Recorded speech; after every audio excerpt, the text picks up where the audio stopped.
Observa que se nesse input eu inserir aulas, nada acontece, mas a feature que a gente vai implementar vai fazer com que esse termo do input filtre e exiba só os to-dos que contenham esse valor que foi inserido no input. E já que eu falei filtrar, a primeira coisa que vem na minha mente é usar o filter para implementar essa feature, o que não significa que seja a única maneira de resolver esse problema.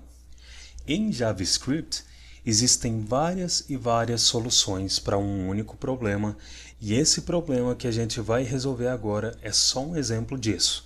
Agora, o primeiro passo que a gente pode dar para implementar essa feature é adicionar um listener de evento input nesse input, para a gente executar uma função a cada vez que o valor desse input mudar, ou seja, a cada vez que um caractere for inserido no input. E essa função que a gente vai implementar vai ser responsável por fazer um match entre o valor que foi inserido no input e as strings dos to-dos. A cada execução da função, o item do to-do que der match com o valor do input vai permanecer intacto na tela e o item do to-do que não der match com o valor do input vai ficar invisível. E a gente vai fazer o to-do que não der match ficar invisível através de uma classe CSS que contém o estilo que vai deixar o to-do invisível. Se eu inspecionar esse form, a gente vê que ele tem uma classe formSearch e ele contém o input no qual a gente precisa adicionar o event listener. Então, para obter a referência desse input, eu vou inserir uma const input search to-do que recebe document.querySelector, e para obter o input, como o input está dentro de um form com a classe formSearch e eu tenho que passar um seletor CSS como argumento do querySelector, eu vou inserir .formSearch espaço input.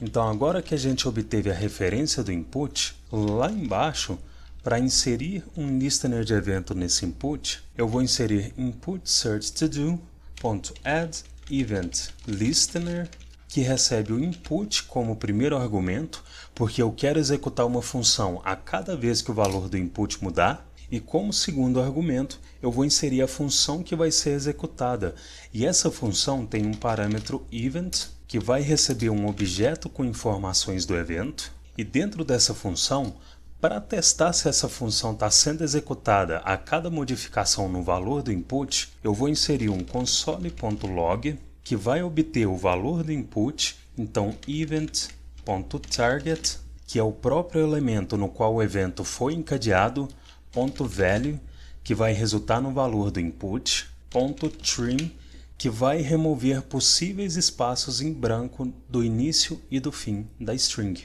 Se eu salvar e inserir um valor no input, a cada caractere que eu insiro, a função é executada. E para mim não ter que pegar o mouse e clicar no input antes de inserir um valor, eu vou remover o autofocus do input de adicionar to-dos e vou adicionar o autofocus no input de filtrar os to-dos. Se eu salvar, a gente vê que agora o foco já está no input que filtra os to-dos e eu posso inserir um valor nesse input sem ter que pegar o mouse antes. Qual que é o nosso próximo passo? A gente vai tentar, de alguma forma, filtrar os to-dos através do valor do input e adicionar classes nos to-dos que não correspondem ao valor do input. Mas antes de filtrar os to-dos, a gente precisa obter as referências dos to-dos. Se a gente olhar aqui no topo do código, eu já tenho uma referência do UL, que é o pai dos to-dos, que são os LIs. Então, se abaixo desse console.log eu inserir um console.log que recebe todoscontainer.children, que é a propriedade que possibilita eu obter todas as referências dos elementos filhos dessa UL, se eu salvar e inserir um valor no input, a gente vê undefined porque eu esqueci de passar o L depois do I. Se eu salvar e inserir um valor no input, a gente vê um HTML collection que contém as referências de todos os elementos filhos da UL. E agora que eu obtive as referências desses elementos, A cada vez que o valor desse input for modificado, eu quero obter um array só com as strings dos to-dos que correspondem ao valor do input. Como que eu vou fazer isso? Eu posso usar o método filter, só que eu não posso usar o método filter nessa expressão porque ela está gerando um HTML collection. E como um HTML collection não é um array, se eu encadear o filter nele, um erro vai ser lançado dizendo que filter is not a function. Então, antes de usar o filter, eu vou ter que converter essa HTML collection em array através do método from da função construtora array. Então, por enquanto, eu vou comentar esse console.log aqui em cima, vou remover esse console.log e vou envolver essa expressão na invocação do array.from. Então, agora que essa invocação está resultando em um array de LIs, que são os to-dos, eu vou encadear a invocação do filter, que recebe uma função com o parâmetro to-do, e por enquanto, por motivos didáticos, dentro dessa função eu vou inserir um console.log que recebe o texto de cada to-do. Então, todo.textContent. E se aqui no index.html a gente observar uma LI, a gente vê que o texto dela está dentro de um span, mas isso não vai fazer diferença.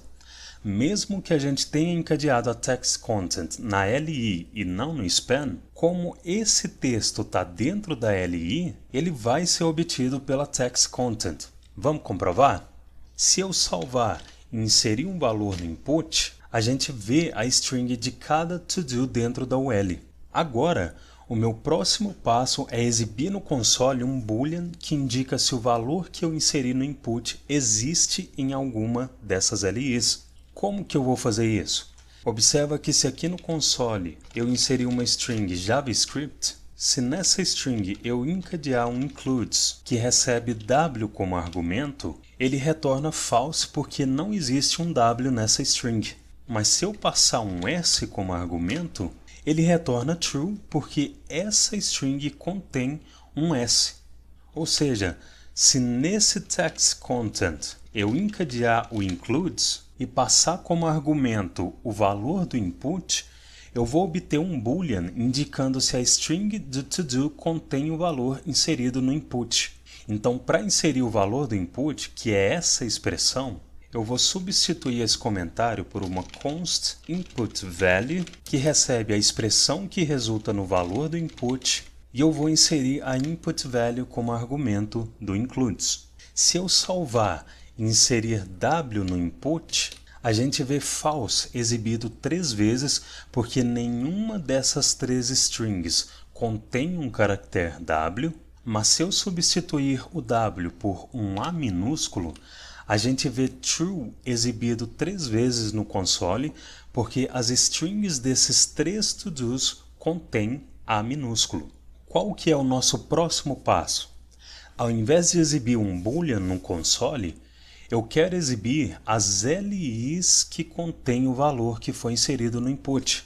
Para fazer isso, primeiro eu vou substituir esse console.log por um return, ou seja, agora essa invocação do filter vai retornar um array só das LIs nas quais o texto contém o valor do input, e para visualizar esse array, eu vou armazenar toda essa expressão em uma const filtered LIs, e abaixo dessa const eu vou inserir um console.log que exibe a filtered LIs. Se eu salvar e inserir o w no input, a gente vê um array vazio porque nenhuma dessas LIs contém uma string que contém um w. Agora, se eu substituir o w por um b maiúsculo, a gente vê no console um array que contém uma LI que corresponde a essa LI do Breaking Bad, que é a única LI que contém um B maiúsculo. Qual que é o nosso próximo passo? Como eu quero adicionar uma classe CSS nas LIs que não contém o valor que foi inserido no input, ao invés de obter um array das LIs que contém o valor que foi inserido no input, eu quero obter um array das LIs que não contém o valor que foi inserido no input. Como que eu posso fazer isso? eu posso inverter o boolean que essa expressão está gerando. Se eu inverter o boolean que essa expressão está gerando, essa invocação do filter vai retornar um array só das LIs nas quais o texto não contém o valor do input. Você lembra como que a gente inverte um boolean? A gente pode usar o operador not no início do boolean. Se aqui no console eu inserir not false, true é retornado, e se eu inserir not true, false é retornado. Então, se no início dessa expressão eu inserir um not e salvar, se eu inserir um B maiúsculo no input, como eu fiz o filter retornar false caso o match entre o valor do input e a string das LIs acontecesse, o array que o filter gerou não contém a LI que contém B maiúsculo, e como eu fiz o filter retornar true caso o match entre o valor do input e a string das LIs não acontecesse, o array que o filter gerou contém as duas LIs que não contém B maiúsculo. E por que eu fiz isso? Porque é exatamente nessas duas LIs que não contém o B maiúsculo que eu quero adicionar a classe que vai deixar elas invisíveis. Então, para adicionar uma classe em cada uma dessas LIs, a gente vai usar o for-each. Roger, mas por que o for-each? Porque o map e o filter são métodos que devem ser usados para gerar um array, o reduce deve ser usado para reduzir um array a qualquer outro tipo de dado, e o for-each pode ser usado quando a gente não quer gerar um array, não quer reduzir um array, mas precisa executar um efeito colateral, que nesse caso vai ser uma manipulação do DOM.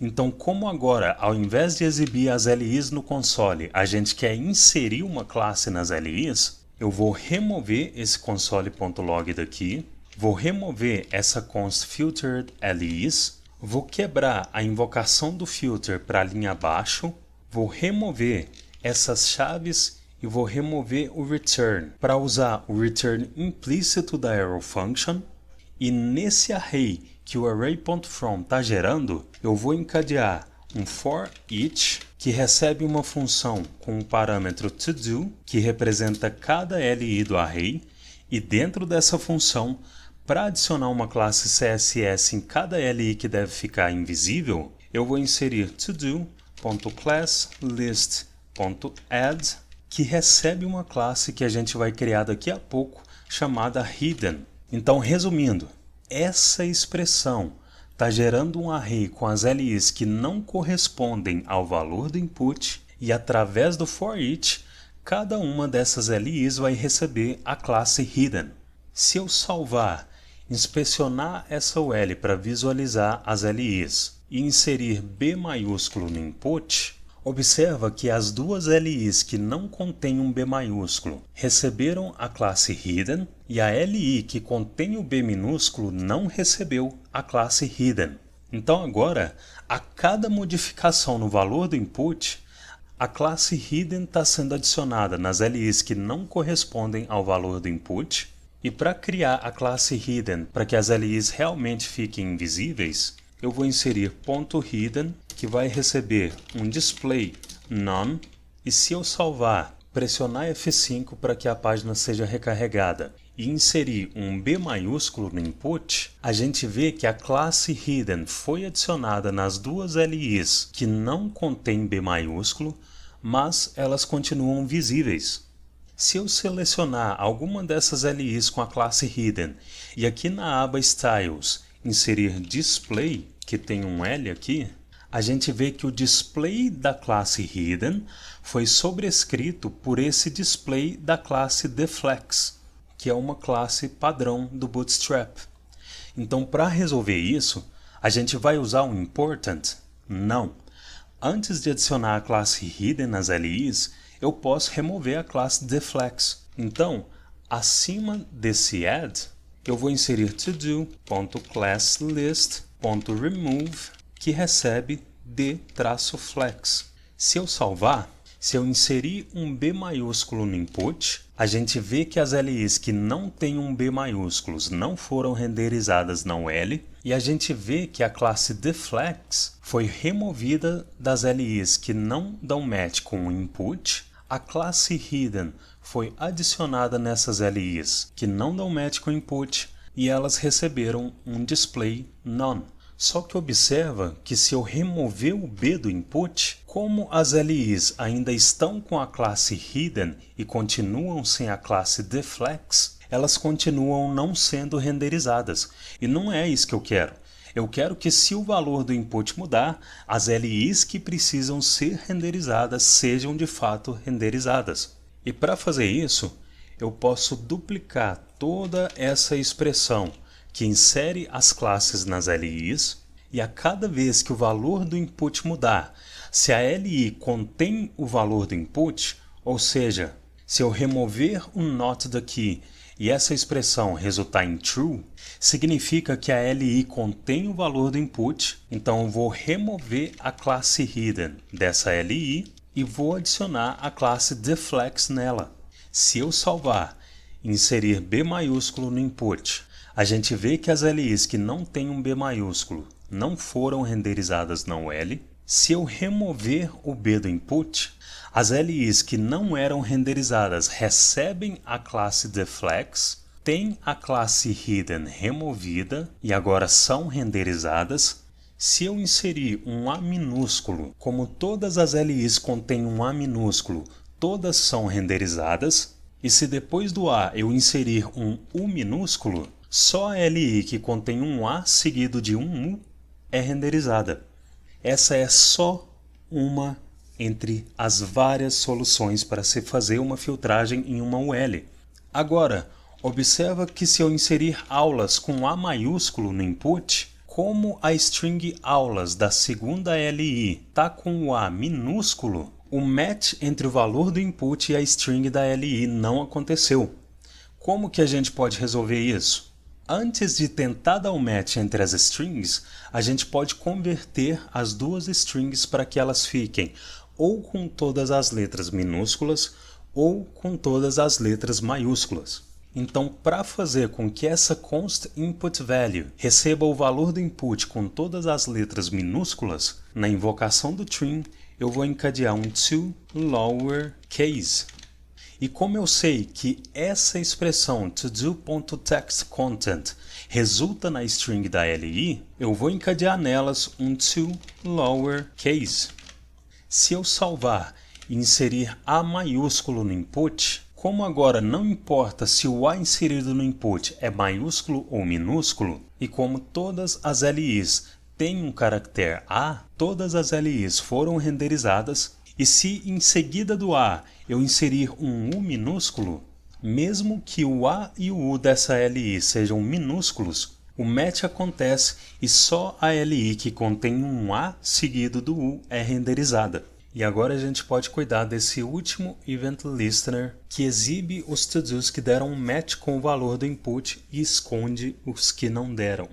A gente sabe que essa primeira parte desse código deixa os to-dos que não dão match com o valor do input invisíveis. Essa segunda parte deixa os to-dos que dão match com o valor do input visíveis. E observando as duas, a gente vê que elas têm a mesma estrutura, variando alguns valores, e a única repetição exata que acontece é essa conversão do HTML Collection em array. Para eliminar essa repetição, a gente pode armazenar esse array em uma constante e usar esse array ao invés de gerar dois novos arrays, como está acontecendo aqui, porque o método from gera um novo array. Então, abaixo da input value, eu vou inserir uma const todos que recebe essa expressão que converte o HTML collection em um array, e eu vou substituir as ocorrências do array.from pela todos. Feito isso, a gente pode isolar esse código que esconde os to-dos em uma função hide to-dos, por exemplo, e a gente pode isolar esse código que deixa os to-dos visíveis em uma função show to-dos. Então, acima desse event listener, eu vou inserir uma const hide to-dos que recebe uma função, e dentro dessa função eu vou inserir esse pedaço do código que esconde os to-dos que não dão match com o valor do input, e dentro da função do listener de input, eu vou invocar a hideToDos. Só que observa que aqui dentro da hideToDos, eu estou usando toDos, que é essa const que foi declarada aqui dentro da função do listener do input, e esse includes está usando o input value que corresponde a essa const input value declarada aqui dentro da função do listener do input. Ou seja, se eu salvar e inserir algum valor no input de busca dos to-dos, a gente vê um reference error, to-dos is not defined, e se eu clicar nessa linha onde o erro aconteceu, a gente vê que o erro aconteceu quando o to-dos foi lido. O que é um reference error? Um reference error acontece quando uma variável que não existe num determinado escopo foi usada, como dentro do escopo da hideToDos, ou seja, dentro do bloco dela, não existe uma variável ou constante toDos declarada, criada, esse reference error foi lançado. E o mesmo vale para input value aqui dentro do includes. Como que eu resolvo esse erro? Eu posso fazer essa função ter um parâmetro toDos e um parâmetro input value e que ambos recebam os valores que as declarações dessas consts estão armazenando. Então, vou inserir um parâmetro toDos, vou inserir um parâmetro input value e vou fazer a invocação da função receber o toDos e o input value como argumentos. Se eu salvar e inserir AUL no input, nenhum erro é exibido no console e só o to-do que contém AUL é exibido. Então agora eu posso fazer o mesmo para isolar esse código que exibe os to-dos. Então acima desse add event listener eu vou inserir uma const show to-dos que recebe uma função com os parâmetros to-dos e input value. E dentro dessa função, eu vou inserir esse pedaço de código que exibe os to-dos que dão match com o valor do input. E dentro da função de listener do input, eu vou invocar a showToDos que recebe to-dos e input value. Se eu salvar e inserir EX no input, nenhum erro é exibido no console e só o to-do que contém EX é exibido. E se eu remover esse valor do input, todos os to-dos são exibidos novamente. Então agora a gente vai refatorar essas repetições de padrão da hideToDos e da showToDos. O que eu quero fazer aqui? Eu quero isolar em uma função esse toDos.filter da hideToDos e esse toDos.filter da showToDos. Para fazer isso, acima da hideToDos, eu vou inserir uma const filter toDos que recebe uma função e dentro dessa função eu vou copiar e colar esse toDos filter da hideToDos. E qual que é a minha ideia com essa função? O que eu quero que ela faça? Eu quero que ela retorne os to-dos que ou devem ser exibidos ou devem ser ocultados. Como que eu vou fazer isso? Aqui nesse código eu tenho duas variáveis que eu vou precisar e que não foram declaradas aqui nessa função, que são toDos e input value. Ou seja, eu vou ter que receber esses valores por parâmetro. Então eu vou inserir toDos como primeiro parâmetro e vou inserir input value como segundo parâmetro. E como a gente sabe que toda essa expressão vai resultar em um array, eu vou inserir um return para que quando essa função for invocada, ao invés do array ficar preso dentro dela, ele seja retornado. Só que aqui surge uma dúvida. Como que eu posso fazer essa função retornar um array com os to-dos que ou devem ser exibidos ou devem ser ocultados? É o seguinte, eu posso fazer essa função receber um terceiro parâmetro que indica que os to-dos que o filter deve retornar são os to-dos que devem ser exibidos ou ocultados. E dentro da função, eu posso fazer uma verificação no valor desse parâmetro para então retornar os to-dos que devem ser retornados. Então, eu vou inserir um parâmetro return matched toDos que vai receber um boolean na invocação da função. E nessa função do filter, eu vou inserir um ternário que nada mais é que um if-else inline. Como que vai ser esse ternário? Aqui no retorno da função, eu vou inserir o return matched toDos e eu vou inserir que se o return matched toDos contém um valor truthy, eu vou remover esse not da expressão e como essa expressão retorna true quando o valor do input dá match com a string do to-do, o filter vai incluir esse to-do no array que ele está gerando. E se o filter tiver que gerar um array com os to-dos que não dão match com o valor do input, eu vou colar essa mesma expressão e vou inserir um not na frente dela. Só que eu acabei de repetir código de forma desnecessária, porque eu posso armazenar essa expressão em uma constante e usar a constante no lugar dessas duas expressões. Então, eu vou recortar esse ternário, vou abrir e fechar o bloco dessa função, vou inserir um return que vai retornar o valor que o ternário gerar, e acima do return eu vou inserir uma const matched todos que recebe essa expressão, e nos dois lugares em que essa expressão é usada eu vou inserir a matched todos. E outra coisa que eu também posso fazer é eliminar esse return e essas chaves e indentar esse filter. Então agora, para usar essa função filter todos, eu vou substituir esse todos.filter da hideTodos pela invocação da filter todos, que recebe todos como primeiro argumento, o valor do input como segundo argumento e false como terceiro argumento, porque os todos que eu quero retornar não são os todos que deram match. E eu também vou fazer a mesma coisa aqui embaixo na showTodos. Eu vou substituir esse todos.filter pela invocação da filter todos, que recebe todos, o valor do input, e true como terceiro argumento, porque os todos que eu quero retornar são os todos que deram match. Vamos testar?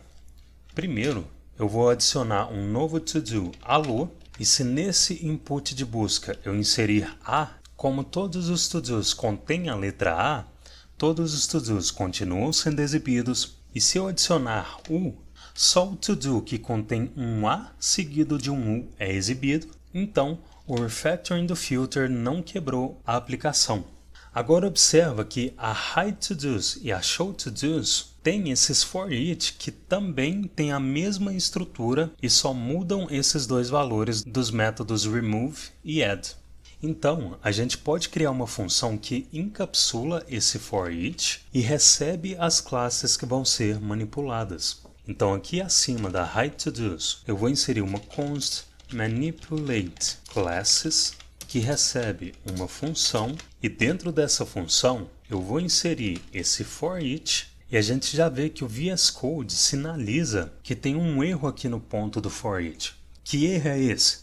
O erro é que o for each é um método de array que precisa ser encadeado em um array. Então, antes do ponto, eu vou inserir todos, que vai ser um parâmetro da função, que vai receber os todos gerados pelo filter, e como eu quero deixar essa função genérica o suficiente para eu mudar os nomes das classes que vão ser manipuladas, eu vou fazer essas classes serem recebidas por parâmetro também.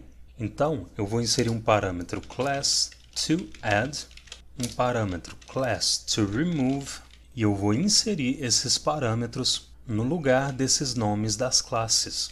E agora, para usar essa função, por enquanto, eu vou comentar esses dois for eachs, e como essa expressão retorna o array que a gente precisa passar como primeiro argumento da invocação da manipulate classes, eu vou fazer essas duas expressões serem armazenadas em uma const todos to hide. Vou modificar o nome dessa segunda const para todos to show, e abaixo de cada const eu vou invocar a manipulate classes, e nessa primeira invocação eu vou inserir a todos to hide como primeiro argumento, a classe hidden, que é a classe que deve ser adicionada, como segundo argumento, e a classe deflex, que é a classe que deve ser removida como terceiro argumento. Então eu posso remover esse for each daqui, vou consertar o espaço desse argumento, e nessa manipulate classes dentro da showTodos, eu vou inserir todos to show como primeiro argumento, deflex como segundo argumento, hidden como terceiro argumento, e vou remover esse for each comentado. Vamos testar? Se eu salvar e adicionar um novo to-do, acordar às 7. O to-do é inserido. Se eu clicar na lixeira do primeiro to-do, ele é removido da tela. Se eu pesquisar por A com crase, só o acordar às 7 é exibido. Se eu remover esse valor do input, os outros to-dos ficam visíveis novamente. E se eu remover o acordar às 7, ele é removido do to-do.